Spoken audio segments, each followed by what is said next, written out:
Hi everyone, this is Mrs. Blue. We're reading some more in Tum Tum and Nutmeg. Adventures Beyond Nutmouse Hall, stories by Emily Byrne, pictures by Nick Price. If you remember correctly, we had started the new section, The Great Escape, the new story. This book was published by Little Brown and Company. And in the first 3 chapters of The Great Escape, you remember General Marchmouse came to visit because his wife was off visiting family and he didn't want to be all alone in his gun cupboard. So he came to visit the Nutmouses, and he was bored and didn't want to be quiet, and he had his new pogo stick, which was, the new weapon of the army, and he has gotten himself in kind of a pickle. He's stuck in the chimney of the dollhouse up in the attic where the 2 children sleep, and he doesn't know how to get out. Arthur and Lucy might find him. Chapter 4. It had been a peaceful afternoon in Nutmouse Hall. After lunch, Nutmeg had scuttled to the sewing room to start work on a velvet smock for one of Lucy's dolls, and Tum Tum had pottered off to the library to put his feet up. I shall have a nice long read, he had thought, flopping in an armchair in front of the fire. But the fire was so warm and Tum Tum's tum-tum was so full of lunch that it wasn't long before he had fallen fast asleep. All through the house there was not a sound to be heard save for the tick-tock of the big clock in the hall. Nutmeg was so absorbed in her work that she hardly noticed the afternoon slipping by. "Goodness," she said eventually, looking at her watch, "it's gone 4 o'clock, and I haven't even iced the fairy cakes." So she hurried downstairs, but when she reached the hall, she noticed that the front door had been left open. "That's odd," she thought, for she knew that Tum Tum was very particular about closing it, and all of a sudden a horrible thought occurred to her. "Oh, surely not," she whispered. "Surely the general wouldn't have broken his promise." Remember, he promised to stay put. But something made her go outside and check the front gates, and they were open too. She raced back indoors, calling the general's name, and getting no reply, she ran upstairs to look for him in his room. But neither the general nor his pogo stick were there. "Tum Tum, wake up! Oh, wake up! The general's gone!" Nutmeg cried, bursting into the library. "Gone, dear?" Tum Tum muttered sleepily, rubbing his eyes. "Yes, gone, dear!" Nutmeg cried. "Gone bouncing around Rose Cottage, dear." "But he can't have gone," Tum Tum said. "He promised he wouldn't leave the broom cupboard." "Oh, promises, promises," Nutmeg wailed. "He's gone, Tum Tum. We must get him back before he's seen." Tum Tum raised himself to his feet and followed his wife to the front gates. Just as Nutmeg had said, they had been left wide open, swinging in the draught, and from the other side of the wall the Nutmouses could hear Mr. Mildew talking on the telephone. "Well, we can't set out to look for him now," Tum Tum said firmly. 3 mice would be much more conspicuous than 1. "The general will come home, and as soon as he gets hungry, we can be sure of that. We must just pray that no one sees him bouncing back under the dresser." Nutmeg agreed, but there followed an agonizing wait. They sat in the kitchen, listening hopefully for the sound of the general tap-tapping at the front door. But supper time came and went, and still there was no sign of him. "It's most unlike him to miss a meal," Nutmeg said eventually. "He must be in some sort of trouble." "I suppose we'll have to go and look for him. He's been gone for ages," Tum Tum said. "But we better wait another hour or so. Then everyone will have gone to bed." "He may be injured," Nutmeg said. "I'll bring some bandages in case he needs patching up." So at 10 o'clock, after an anxious cup of cocoa, the Nutmouses finally set out to track the general down. Tum Tum held Nutmeg's paw as they groped their way onto the dresser, for he knew it made her shiver to feel the cobwebs brushing against her legs. Nutmeg was a little wary of the Rose Cottage spiders, for some of them were bigger than she was. When they stepped out into the Mildew's kitchen, it was very dark. The curtains were closed and the downstairs lights had been turned off. Tum Tum showed his flashlight around the room to be sure there was no one lurking. Then they scurried through every nook and cranny, calling the general's name. They looked for him in the cupboards and the cutlery drawers and in the saucepans and the teacups. Then they hunted in the laundry room and the vegetable rack. They even looked into Arthur's boots. And when they had searched the kitchen, they searched the hall. then the living room, then the upstairs landing, and then the bathroom, and drawing a blank there, they crept into the study and searched that too, while Mr. Mildew lay snoring on the sofa, clutching one of the legs of his mechanical frog. "We better check the children's room," Tum Tum said finally. "There's nowhere else he could be." So with much huffing and puffing, for they were getting very tired, the Nutmouses climbed up the long, steep steps to the attic. Here they are searching the pots and pans and the teacups.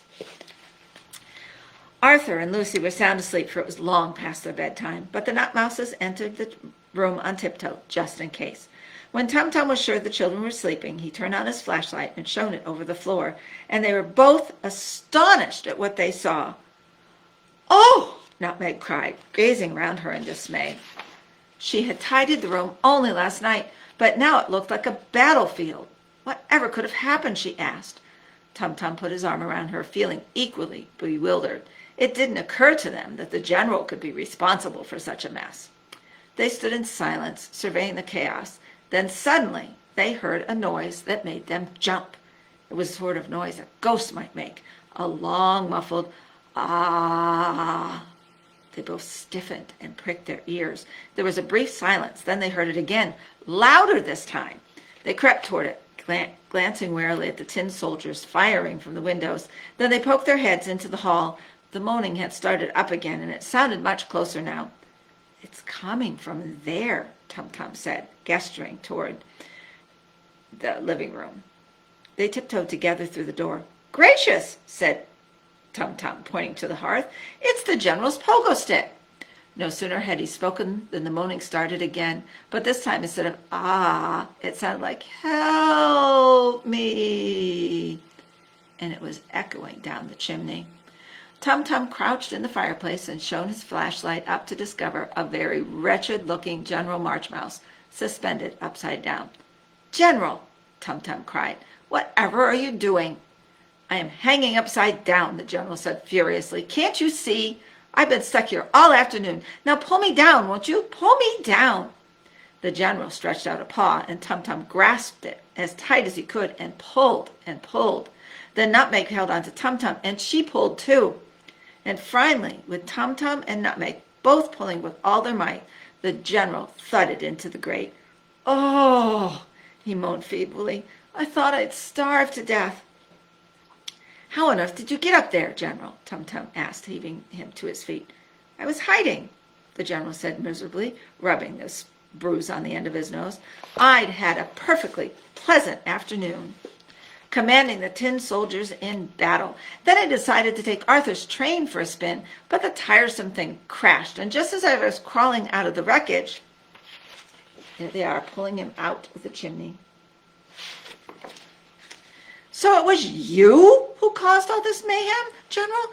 Tum Tum said furiously. "When we saw this mess, we thought rats had broken in, but it was you? What a fine way to carry on. You break your word of honor, and then you come up here and wreak havoc with Arthur's and Lucy's toys. It is hardly the sort of behavior one expects from an officer and a gentle mouse." The general, who had been expecting sympathy, flushed angrily. But before he could utter a word of protest, Tum Tum had thrust an arm under his shoulders and was marching him out of the dollhouse and across the floor. "I'm sorry, General," he said grimly, "but you're coming back to Nutmouse Hall under house arrest."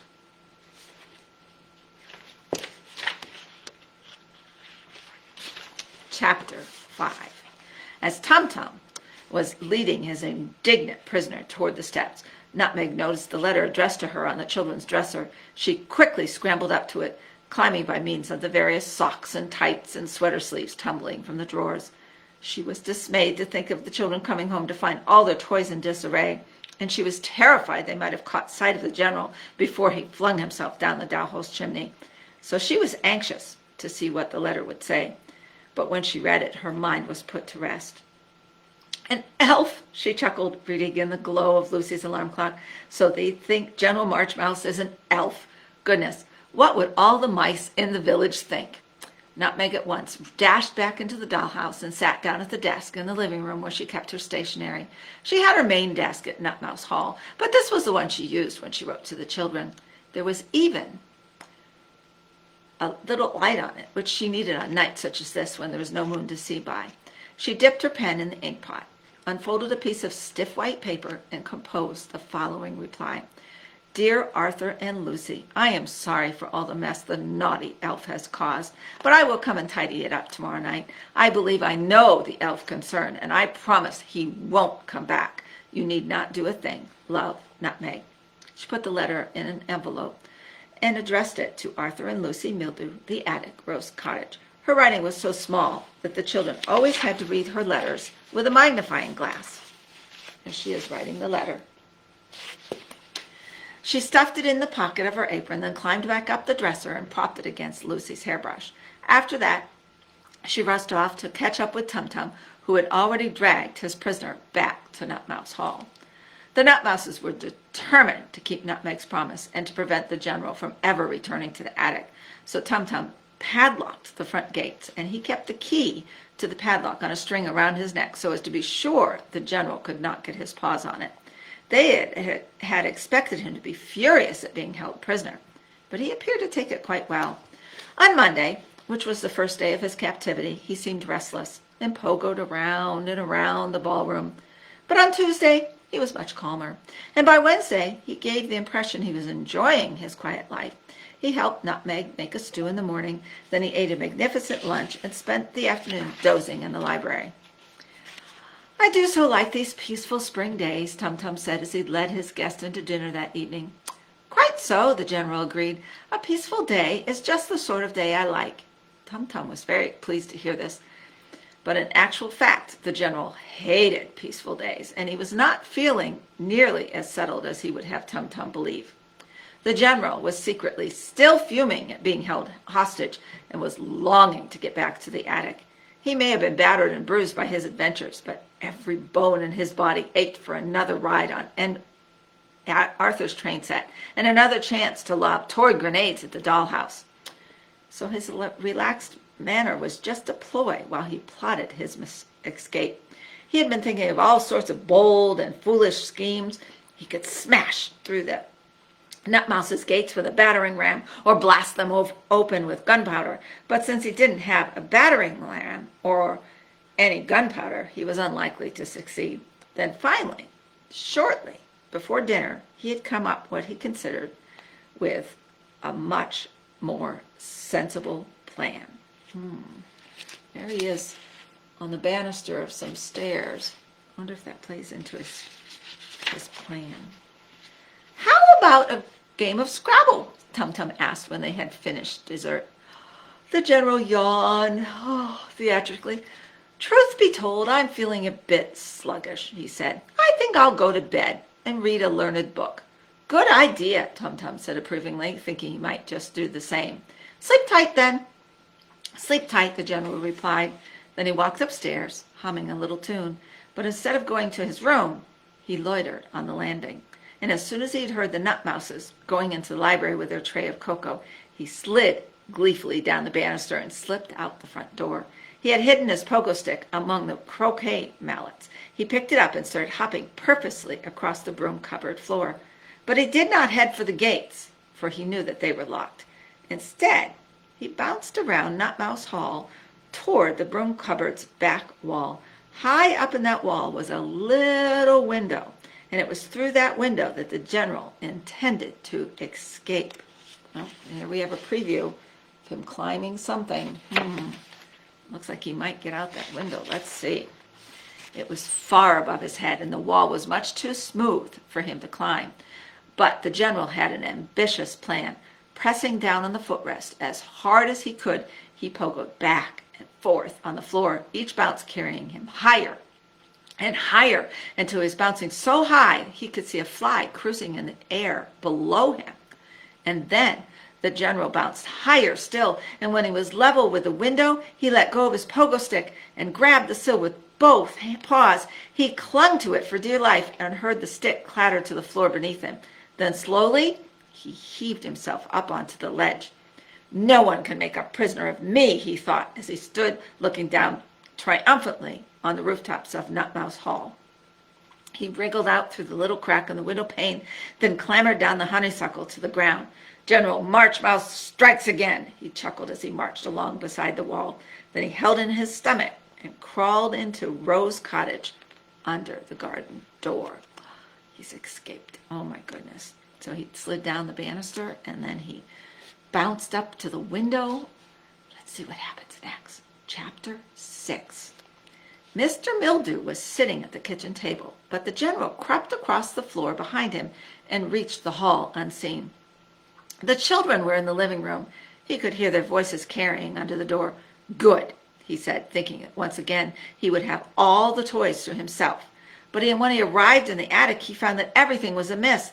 The soldiers he had lined up in battle had all been swept to one side, and his sandbags had been dumped in the toy box. What nerve, he thought, furious that the children should have interfered with his battle scenes. He rolled up his sleeves and began to drag his troops back into position.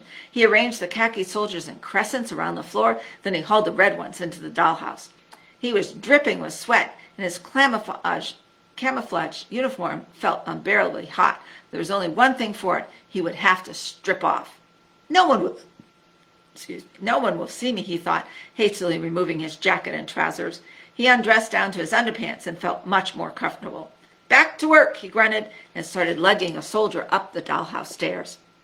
He stood him on the landing, shooting down toward the front door. Then he heaved another into the bedroom. Pow! Pow! He shouted, pointing his rifle out the window. But then he reeled back in fright, for peering in at him was a huge human eye. It was Lucy, and she got a fright too, as any child might who had discovered a mouse playing in her dollhouse. Oh, she cried. But though she was very taken aback, she was still quicker-witted than the general. While he stood rooted to the spot, she shot out her hand and shut the bedroom window, then snapped the latch down on the outside. Arthur, look what's in here, a mouse wearing underpants. The general panicked and stumbled out of the bedroom toward the stairs, but by the time he got to the ground floor, Lucy had secured the other windows too and bolted the dollhouse door. He was trapped. Arthur came and crouched next to his sister, and they both peered inside, watching in astonishment as the little brown mouse stamped his feet in rage, demanding to be let out. He's the one who's been playing with my soldiers, Arthur said, seeing the 10 men on the dollhouse landing and the sandbags piled by the door. First a fairy, and now a mouse in underpants. There seemed to be no end of extraordinary things going on in the attic. The general was rattling the windows now and kicking furiously at the front door. We mustn't let him go, said Lucy. He might cause even more damage. But we can't just leave him in the dollhouse, said Arthur. He'll keep us awake all night, scrambling. There he is, in the dollhouse, looking out the window, and they're looking in. The children sat in silence a moment, wondering what to do. I've got an idea, Lucy said finally. Just for today, let's put him in a biscuit tin. We can pierce holes in it so he can breathe and give him some food and water. And we can leave the tin in the kitchen overnight so he doesn't keep us awake. Then tomorrow morning we'll take him to school and put him in Pet's house. He'll have a lovely time there. Arthur once agreed, for Pet's house was a very agreeable place. It was a big wire cage, and all sorts of animals had lived in it. Once there had been a guinea pig called Sam, but eventually he died of old age. And then 2 hamsters had moved in. But one vacation, the hamsters had gone to live with the principal, Miss Page, and she had gotten along with them so well that she decided to keep them at home. And after that, 2 gerbils had arrived, but they'd had lots of children, and some of their children had had children too. So at the present time, there were 12 of them living in the cage. Good idea. He's bound to like living with gerbils. They're just the same size as him, Arthur said confidently. I'll go and look for a tin. Hearing this, the general became even more frantic. Gerbils! He cried in horror, hurling himself desperately against the front door. They're sending me to live with gerbils! Oh, the shame of it! Lucy stood guard at the dollhouse, making soothing noises, while Arthur raced downstairs.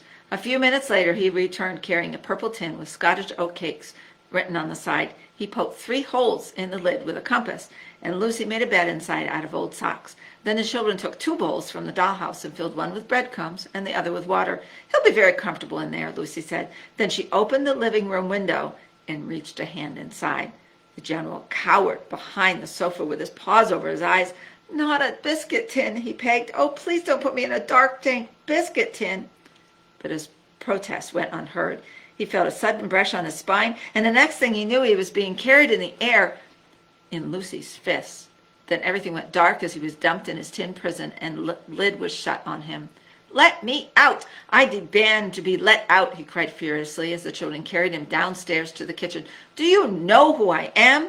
But of course the children didn't know, and though the great General Marchmouse shouted with all his might, they only heard a tiny squeak. Much later, when he'd squealed and ranted all he could, the general collapsed on his bed of socks and sank his head into his paws. He thought longingly of his wife, Mrs. Marchmouse, and of their comfortable little home in the gun cupboard, and he wondered if he would ever see his own bed again. And when he remembered what was in store for him the next day, he felt quite cold. "Gerbils," he kept muttering in horror. "Gerbils! I'm going to be sent to live with gerbils." The general had never met a gerbil before, but he'd been told that they were savage creatures who went around naked and ate with their paws. He didn't like the sound of them at all. And that's the end of chapter 6. Wonder what the general's going to do when he finds himself in the pet's cage at their school with gerbils. And what on earth are Tum Tum and Nutmeg going to do when they discover that he's gone? How are they going to find where he has gone? Tune in next week for more adventures with Tum Tum and Nutmeg to find out what happens in the Great Escape. Bye. Miss you.